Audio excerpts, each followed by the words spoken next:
Assalamualaikum warahmatullahi wabarakatuh. Selamat pagi anak-anak. Apa kabar kalian hari ini? Semoga kalian selalu dalam lindungan Allah SWT. Anak-anak, sebelum kita mulai pembelajaran, kita berdoa dahulu menurut agama dan keyakinan masing-masing.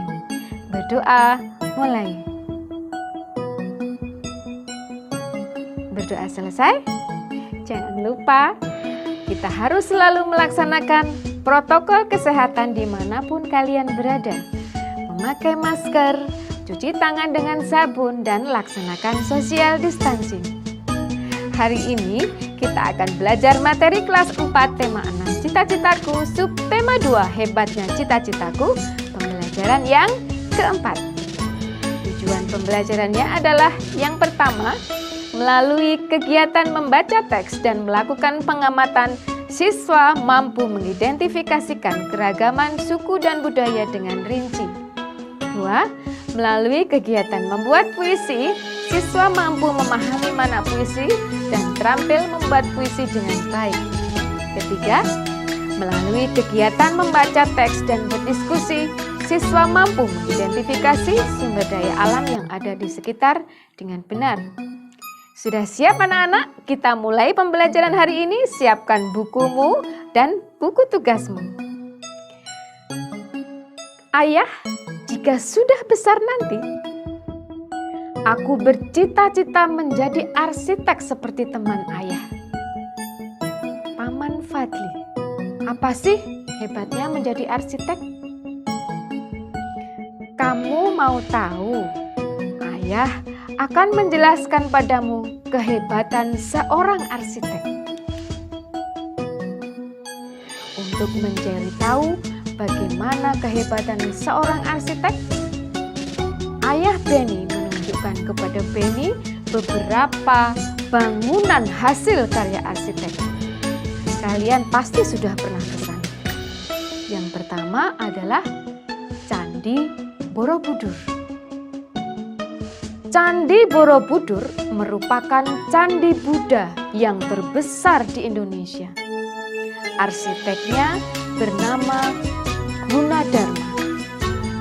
Candi tersebut amat indah dan megah, dibangun tanpa perekat dan tanpa bantuan alat modern. Tak heran jika Candi Borobudur menjadi salah satu keajaiban dunia.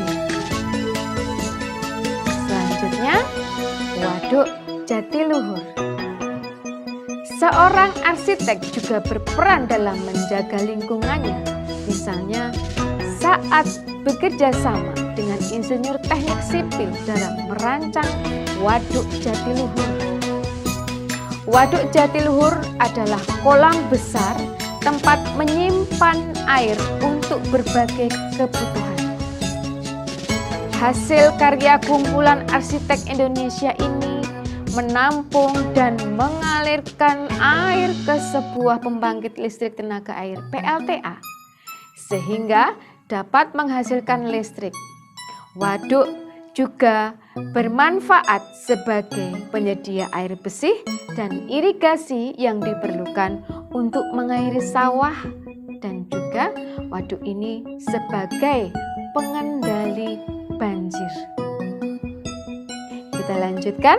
Selanjutnya adalah Jembatan Suramadu. Jembatan Suramadu adalah jembatan yang menghubungkan Pulau Jawa dengan Pulau Madura. Berkat jembatan ini, masyarakat Madura dapat lebih mudah dan cepat melakukan perjalanan darat ke berbagai wilayah di Jawa Timur. Dengan panjang 5.438 meter, jembatan ini merupakan jembatan terpanjang di Indonesia saat ini.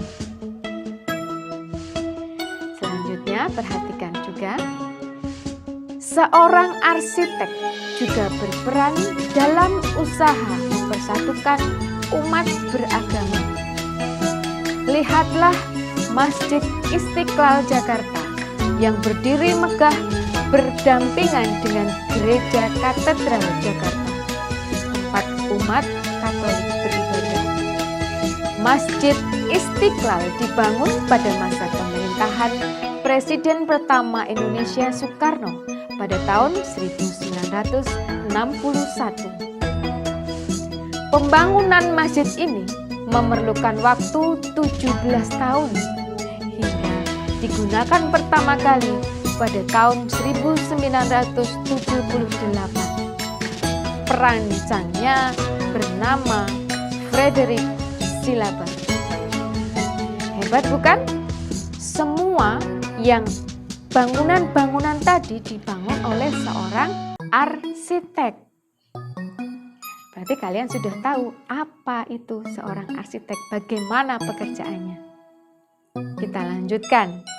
Dari zaman dahulu, nenek moyang kita telah membangun berbagai bangunan adat yang mencirikan kebudayaan mereka masing-masing. Setiap suku memiliki ciri bangunan dan tempat tinggal yang berbeda sesuai dengan kebutuhan dan kebiasaan masing-masing. Pernahkah kamu melihat bentuk rumah adat dari suku yang berbeda-beda? Perhatikan gambar rumah adat dari Kampung Naga, Jawa Barat di samping ini. Bacalah seksama keterangan tentang rumah adat mereka. Rumah-rumah adat di Kampung Naga dibangun dengan cara yang unik dan memiliki tujuan dan makna sesuai kebiasaan masyarakat setempat. Rumah dibangun di atas bebatuan agar tidak longsong bagian bawahnya. Masyarakat Kampung Naga sangat erat kekerabatannya, sehingga mereka membangun rumah mereka secara berdekatan, tetapi mengarah ke arah yang sama, yaitu arah timur barat. Semua rumah akan menghadap arah Sungai Ciwulan yang berada di depan gerbang masuk kampung tersebut. Semua bahan bangunan yang dibuat dari bahan-bahan alami seperti bambu dan dedaunan karena masyarakat yang sangat dekat dengan alam.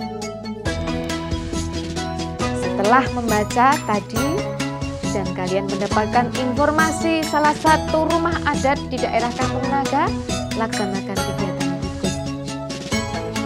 Tentukan 2 suku asal dari orang-orang di sekitarmu, bisa orang tuamu, tetanggamu, atau temanmu. Carilah informasi rumah adat dari suku-suku yang mereka punya. Misalnya suku Jawa, rumah adatnya apa, suku Sunda, rumah adatnya apa, seperti itu. Kemudian cari juga informasi tentang kegunaan dan cara masyarakat menggunakan rumah adat mereka. Kemudian dibandingkan, kamu peroleh di antara keduanya persamaan dan perbedaannya, serta kegunaan dan manfaatnya rumah adat tersebut. Kemudian dibentuk dalam bentuk diagram seperti di bawah ini, dengan judul Indahnya Keragaman Budaya Indonesia. Gambar rumah adat daerahnya apa, manfaat dan kegunaan rumah adat tersebut apa.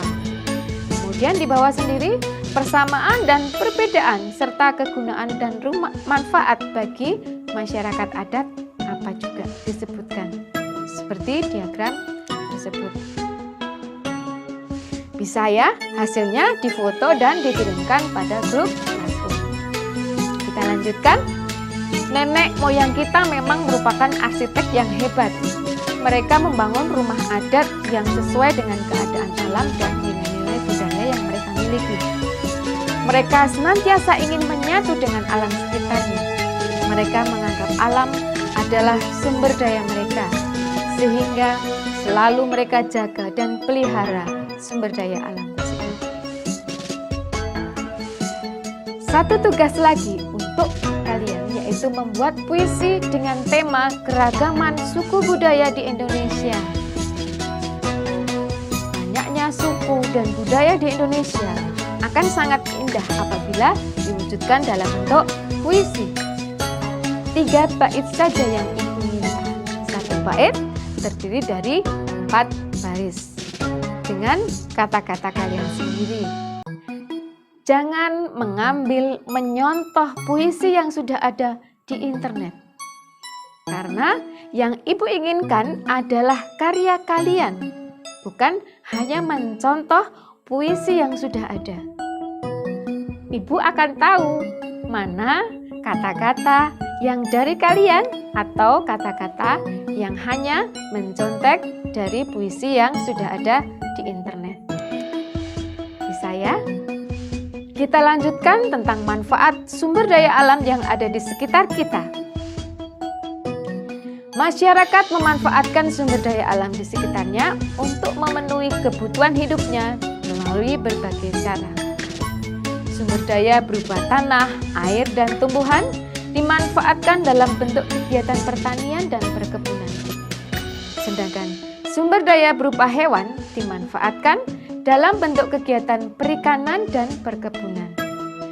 Kegiatan-kegiatan lain seperti perindustrian dan kerajinan merupakan kegiatan pemanfaatan sumber daya alam lanjutan setelah pertanian, perkebunan, peternakan, dan perikanan. Oleh karenanya, kamu dapat mengetahui sumber daya alam di sekitarmu dan cara pemanfaatannya dengan mengetahui pekerjaan orang-orang yang tinggal di sekitarnya. Ibu minta kalian bertanya atau wawancara singkat kepada teman atau saudara dengan bertanya bagaimana orang tua mereka bekerja. Kemudian cari tahu sumber daya alam apa yang mereka olah atau gunakan. Catat hasilnya dalam tabel berikut. Nama temanmu ditulis, pekerjaan orang tuanya apa, misalnya petani. Kemudian sumber daya alam yang dimanfaatkan. Berarti kalau petani memanfaatkan sumber daya alam, tanah dan tumbuhan. Seperti itu. Bisa ya anak-anak, gampang. Tulislah temanmu, tidak usah banyak-banyak. 2 atau 3 sudah cukup. Selanjutnya, seperti biasa, kirimkan hasilnya di grup WA atau Classroom. Alhamdulillah hari ini kita sudah belajar banyak. Yang pertama, mengetahui kegiatan membaca teks dan melakukan pengamatan, kalian mampu mengidentifikasi keragaman suku budaya dengan rinci. Yang kedua, melalui kegiatan membaca puisi, kalian mampu memahami makna puisi dan terampil membuat puisi dengan baik. Melalui kegiatan membaca teks dan berdiskusi, kalian mampu mengidentifikasi sumber daya alam yang ada di sekitar kalian dengan benar. Besok kita akan belajar tema 6, subtema 2, pembelajaran 5 dan 6. Jangan lupa selalu olahraga, makan makanan yang bergizi, berdoa, dan tetap semangat. Salam sehat, Ibu akhiri. Wassalamualaikum warahmatullahi wabarakatuh. Sampai jumpa.